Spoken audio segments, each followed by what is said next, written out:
ॐ ॐ वन्दे देव उमां पतेशुरगुरं वन्दे जगत्कारणं वन्दे पन्नकभूषणं मृगद्रहं वन्दे पशूनां पते वन्दे शूरशशाङ्कवन्दिनयनं वन्दे मुकुन्दं प्रियान् वन्दे भक्तजनार्तश्रियं वन्दे शिवं शङ्करः बोलो शंकर भगवान की जय। माम पति महादेव की जय। ब्रह्मा जी का भगवान शंकर के विरुद्ध मन में द्वेष आना तथा रति का विवाह कामदेव के साथ होना। तो नारद जी ने कहा कि प्रभु इसके पश्चात क्या हुआ। तो श्री ब्रह्मा जी बोले कि नारद, इतना कुछ होने पर भी भगवान सदाशिव के विरुद्ध ब्रह्मा जी के मन में जो दोष उत्पन्न हुआ उसका मैं किसी भी प्रकार से उसको दूर नहीं कर सका। इसको तुम शिव की माया ही कह सकते हो। मैंने अपने पुत्र दक्ष को बुलाकर कहा कि अपने पसीने से उत्पन्न हुई कन्या रति का विवाह कामदेव से करा दो। तो ईश्वर दक्ष ने कामदेव से कहा कि कंदर, तुम्हारे ही समान गुण वाली मेरी पुत्री को पत्नी के रूप में ग्रहण करो।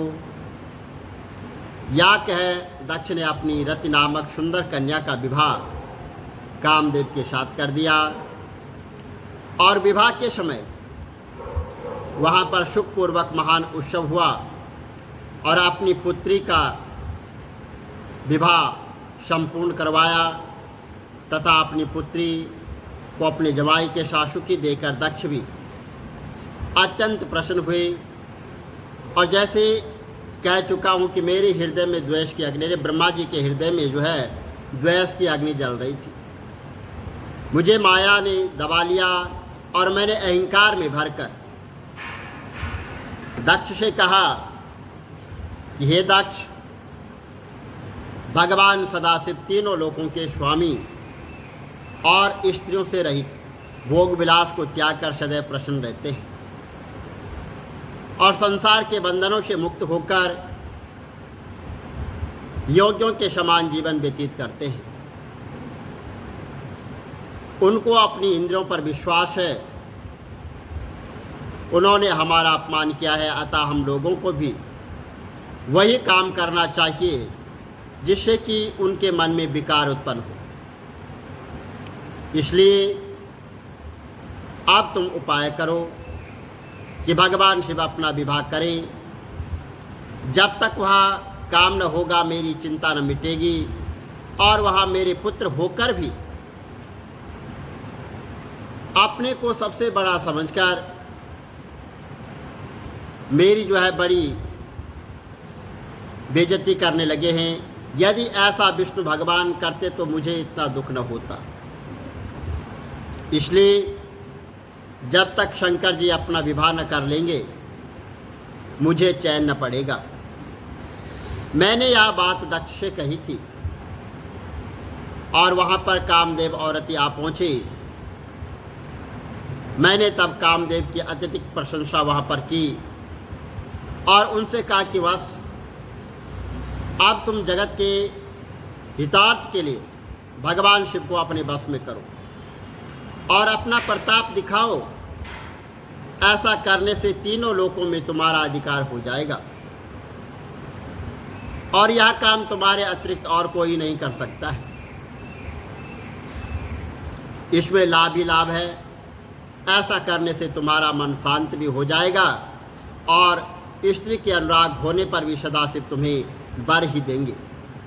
कामदेव बोला, प्रभु आपका कहना सिरांखों पर, परंतु भगवान शिव को मोहित करने के लिए स्त्री कहाँ से आएगी? उनका निर्माण तो आपने अभी तक किया नहीं और वह निर्माण आपको करना होगा।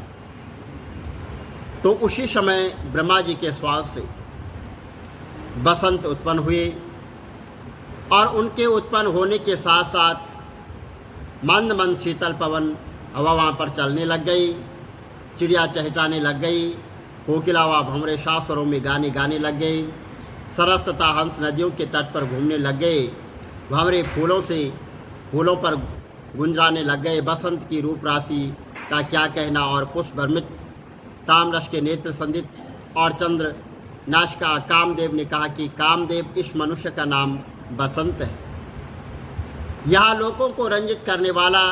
अब तुम बसंत तथा अपने अन्य सहचारों के साथ लेकर भगवान सदाशिव जी को मोहित करने के लिए जाओ। और कामदेव सदाशिव के स्थान की ओर चला। तो ब्रह्मा जी बोले कि नारद जी, मेरी आज्ञा पाकर कामदेव जो है बसंत आदि सहचरों सहित रति को साथ लेकर भगवान श्री सदाशिव के स्थान पर पहुंचा। और कामदेव की माया से सब जीव जो है वहाँ पर मोहित हो गए। अनेकों प्रकार के यत्न करने पर भी वह भगवान सदाशिव को मोहित न कर सका। उसका प्रत्येक यत्न व्यर्थ प्रमाणित हुआ और वह दुखी होकर बसंत आदि सहचरों सहित रति को साथ लेकर वापस ब्रह्मा जी के पास आया और हाथ जोड़कर कहने लगा कि मैंने अपने प्रभाव से तीनों लोगों को मोहित कर डाला, पर श्री शंकर जी पर मैं अपना कोई भी प्रभाव न डाल सका। उनकी समाधि को मैं भंग करने में असफल रहा। मुझे तो यह डर है कि कहीं भगवान से मुझे अपनी क्रोध की अग्नि में भस्म न कर डाले। अपना यह कार्य किसी दूसरे को सौंप दीजिए। कामदेव की बात सुनकर ब्रह्मा जी दुखी हो गए और अपने ही मुख से दुख के कारण तीव्र गति के श्वास वो निकलने लग गए। और इस तीव्र श्वास से बहुत ही बलि वहाँ पर उत्पन्न हुए। मारो मारो काटो काटो का शोर वहाँ पर मचाने लग गए। विचित्र आकृति वालों को और बुरी तरह से वहाँ पर अन्य घोर शब्द वहाँ पर करने लग गए। अनेक बादों के बाजे वहाँ पर बजने लग गए और भयंकर प्रकृति व्याधियों को आकृति देकर अनायासी भय उत्पन्न होता रहा। तो कामदेव ने पूछा कि प्रभु यह कौन है? और मैंने कहा कि इनके अंदर मरा है और इनका नाम भी मरा है। कामदेव ने कहा प्रभु यहाँ क्या करेंगे और कहाँ रहेंगे? तो ब्रह्मा जी ने कहा कि सदा तुम्हारे साथ रहेंगे और तुम्हारी सहायता ही करेंगे। और इनका मुख्य कार्य होगा कि ज्ञानियों को, जो ज्ञानी लोग हैं उनको ज्ञान मार्ग में उनके बाधा डालना, ये उनका मुख्य कार्य होगा। मेरी बात सुनकर कामदेव और रति को संतोष हुआ। तो कामदेव तुम अपने सहचरों के साथ अब की बार इन मारों को साथ लेकर भगवान सदाशिव के स्थान पर जाओ और भगवान पर अपना प्रभाव डालो। कामदेव ने कहा कि प्रजानाथ आपकी आज्ञा अनुसार मैं अवश्य जाऊंगा और शायद इन मारों के कारण मैं सफल भी हो जाऊं, परंतु फिर भी डरता हूं कि मेरी इस दुष्टता से को देखकर भगवान सदाशिव कहीं मुझे भस्म ही न कर डाले। इतना कहकर कामदेव रति बसंत और मरगणों को साथ लेकर दोबारा जो है भगवान सदाशिव के स्थान पर गए और वहाँ पर जाकर उनको साथियों को जो भगवान सदाशिव को मोहित करने के लिए हो सका वहाँ पर उन्होंने किया। और लाख चेष्टा करने पर भी भगवान शंकर जी का वो मन मोहित न कर सके। इस पर वह निराशा होकर अपने सहचरों सहित एक बार फिर जो है ब्रह्मा जी के पास लौट आए और कहने लगे कि पिताजी आप शंकर जी के विवाह की कोई भी और व्याख्या कीजिए, मैं उनको मोहित नहीं कर सकता, शायद कर भी न सकूँ। इतना कहकर वह ब्रह्मा जी को प्रणाम करके वहाँ से चले गए। तो कामदेव तो चला गया, लेकिन वहाँ पर पूर्वतः शंकर जी को मोहित करने के संबंध में वहाँ पर सोच ही रहे थे। और ब्रह्मा जी का अहंकार कि कामदेव द्वारा मैं यह कार्य करवा लूँगा, वहाँ पर अब ब्रह्मा जी का जो अहंकार था वह चूर चूर हो गया। अब भगवान श्री विष्णु का ध्यान किया और उनसे इस प्रकार कहने लगे कि भगवान आप मुझे अपना सेवक समझकर मेरे दुखों का अंत कीजिए। हे भक्त वत्सल, आप अपने भक्तों का दुख हरने के लिए ही तो अवतार धारण करते हैं। अतः आप मुझ पर कृपा करके मुझे दर्शन दें और मेरे दुखों को दूर करें। मेरी इस स्तुति को सुनकर पीताम्बरधारी ने भव्य स्वागत किया और भगवान ने चारों तरफ अपनी आकर्षक मुस्कुराहटें बिखेरते हुए कहा कि ब्राह्मण कहो, तुम्हें मुझसे कौन सा काम आन पड़ा है जिसके लिए कि तुमने मेरा जो है स्मरण किया। और मैंने भगवान विष्णु को बीती हुई सब बातें वहाँ पर बताई और मेरी बातें सुनकर भगवान विष्णु हंसकर जो है मुझे समझाने लगे। तुम्हें अपनी कन्या को देखकर ही मोह उत्पन्न हो गया था और उसको कुदृष्टि से देखा था। तब उस समय भगवान सदाशिव ने आकर तुम्हें और तुम्हारे पुत्रों को धिक्कारा था, तुम्हारे पुत्रों के समक्ष तुम्हारी निंदा की थी। मगर ऐसा उन्होंने क्यों किया था? क्या तुमने इस पर कभी विचार किया? वह तो तुम्हें अपना पुत्र जानकर तुम्हारी भलाई के लिए तुम्हें सदुपदेश करने के लिए आए थे, लेकिन तुमने अपनी अल्प बुद्धि के कारण उनके उपदेशों की ओर ध्यान नहीं दिया और तुम सब लोगों के कर्ता होकर, वेद वक्ता होकर ऐसी मूढ़मति वाले क्यों हो गए? हाँ, तुमने वेदों के पाठ को भुला दिया है। यही कारण है कि तुम उस ब्रह्म स्वरूप भगवान के साथ शत्रुता करना चाहते हो, जिनका कि सब देवता पूजन करते हैं, जिनके कि सब देवता सेवक हैं। वह आदि मध्य और अंत से रहित हैं। वह भूत वर्तमान और भविष्य तीनों कालों का हाल जानने वाले हैं। वह बख्शवश और सदा अपने भक्तों पर कृपा करके और उनका उद्धार करते हैं। यदि तुम भगवान सदाशिव को विवाह देखना चाहते हैं तो इसके लिए तुमको उग्र तप करना होगा तथा भगवती उमा का ध्यान करना चाहिए और भगवती प्रसन्न हो जाएगी तो तुम्हारे सब कार्य जो है पूर्ण हो जाएंगे। भगवती शिवा अवतार लेकर किसी की कन्या हो जाएगी और फिर उनका भगवान सदाशिव के साथ विवाह हो जाएगा। इसके लिए तुम्हें दक्ष को भी तप करने के लिए जो है तैयार करना होगा। उसके तप से भगवती पार्वती उसके यहाँ कन्या के रूप में जन्म लेगी और भगवती उमा को ही सदाशिव पत्नी के रूप में ग्रहण करके भक्तों के दुखों का अंत करेंगे। बस यही एक विधि है जिससे कि तुम भगवान सदाशिव को विवाहित देख सकते हो। और इतना कहकर पीताम्बरधारी चतुर्भुज भगवान वहाँ पर विष्णु भगवान अंतर्ध्यान हो गए। तो ब्रह्मा जी बोले कि भगवान विष्णु के आदेश अनुसार मैंने भगवान सदाशिव से बैर भाव वो त्याग दिया और मैं समझ गया कि भगवान विष्णु जो कुछ कहते हैं वह ठीक है। मैंने विचार किया था वह सब गलत है, अतः मैंने दक्ष को बुलावा भेजा। जब वह आए तो मैंने उनसे कहा कि दक्ष मुझे वैसे ही सदाशिव से ईष्ट थी, इसलिए मैंने कामदेव और रति को उनके मोहित करने के लिए उनके स्थान पर भेजा था। तो कामदेव उनके स्थान पर जाकर उनको मोहित करने के लिए अनेकों प्रकार के जब यत्न करने लगा तो वो सब विफल हो गए। पर भगवान शंकर जो है काम के वश न आए और उनके सारे प्रयत्न व्यर्थ हो गए। फिर दोबारा मरगणों के साथ वहाँ पर गए और परमात्मा शिव मोहित न हुए और वहाँ निराश होकर लौट आए। कामदेव निराश हो गया और निराश जब मैंने भगवान सदाशिव को मोहित करने का उपाय न देखा तो अपनी सहायता के लिए भगवान विष्णु की स्तुति की और मेरी स्तुति पर करुणावेश भगवान विष्णु ने मुझे साक्षात दर्शन दिए और फिर अपना सारा दुख मैंने उनके सामने रखा। मेरी बात सुनकर भगवान विष्णु ने कहा कि ब्राह्मण, तुम्हें अपना पुत्र जानकर तुमको सद उपदेश दिया, मगर तुमने अपनी अल्प बुद्धि के कारण उनका जो है उस तरफ ध्यान नहीं दिया और इस तरह जो है भगवती शिवा का भी वहाँ पर ध्यान किया और भगवान सदाशिव का जो है विवाह हो जाएगा। तुम दक्ष को तप करने के लिए कहो। इस प्रकार समस्त लोगों के समान के योग्य बनो और तुम्हारे लिए यह उचित है कि तुम शंभुप्रिय देवी दुर्गा की उपासना करो। जब तुम्हें दर्शन और वर मांगने के लिए वे कहें तब उनसे यह वर मांगना कि आप मेरी पुत्री हो, मैं भी तप करने जाता हूँ और मैं भी यही वर मांगूंगा। भगवती की महिमा का पार किसी ने नहीं पाया है। जब भगवान सदाशिव ने हमें उत्पन्न किया था तो उस समय मेरी और भगवान विष्णु की प्रार्थना पर उन्होंने कहा था हम हर नाम धारण करके अवतारण धारण करेंगे और संसारिक कामों को संपूर्ण करेंगे।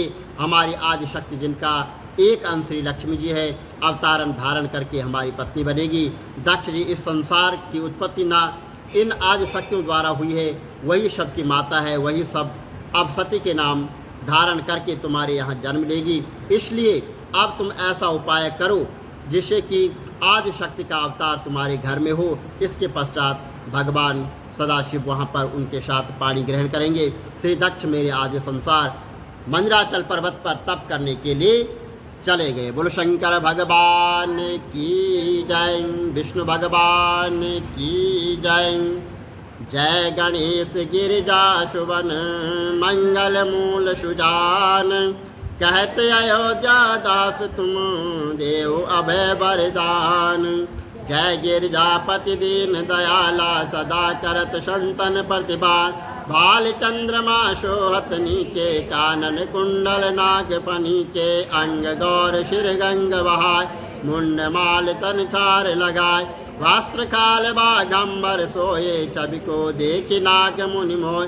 मैंने मातु की ओय दुलारी, बाम अंग सोहत छव न्याय।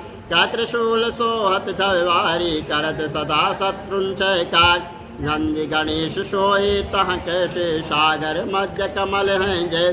कार्तिक श्याम और गणराव, या छवि को कई जात न काव। देवन जब जाय पुकारा, तब दुख प्रभु आप निवार।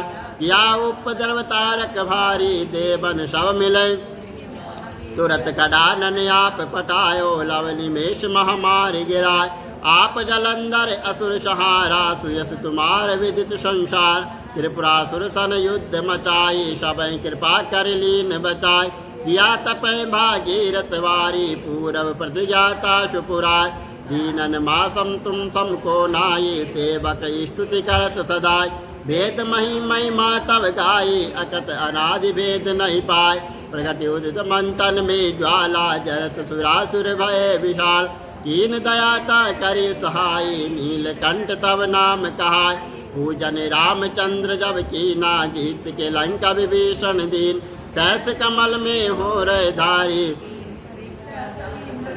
कमल नैन पू एक कमल प्रभु राख्यों गोई। कमल नैन पूजन चातोई, कठिन भक्ति देखी प्रभु शंकर भय। प्रसन्न दिए इच्छित, जय जय जय अनंत अविनाशी। करत कृपा सबके घटवा, दुष्ट सकल नित मोहि सतावे। भ्रमत रहो मोहि चैन ना, त्राय त्राय मैं नाथ पुकारो। यही अवसर मोहि आन उबार, ले त्रिशूल शत्रुन को मारो। संकट ते मोहि आन उबार, माता पिता भ्राता सब होई। संकट में नहीं पूछत कोई, स्वामी एक है आस तुम्हारी। आयो हरो मम संकटवार, धन निर्धन को देत सहाय। जो कोई जाचे सो पल पाय, स्तुति के विधि करो तुम्हारी। क्षमो नाति अब चूक हमारी, शंकर हो संकट के नाश। विघ्न विनाशन मंगल का, योगी यति मुनि ध्यान लगावे। नारद सारद शीश नवा, नमो नमो जय नमः शिवाय।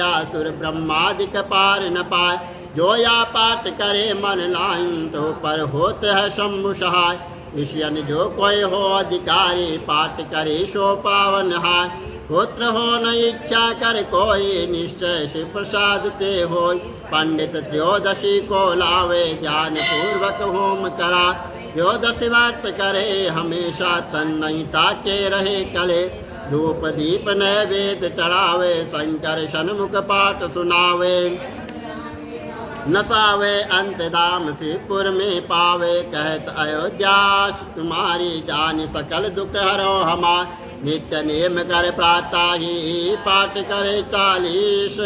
तुम मेरी मनोकामना पूर्ण करो जगदीश। मंत्र चट हे मंत्र ऋतु, संवत 64 जान। स्तुति 40 पूर्ण कीन कल्याण। सियावर राम जय जय राम, मेरे प्रभु राम जय जय राम। बोलो शंकर भगवान की जय।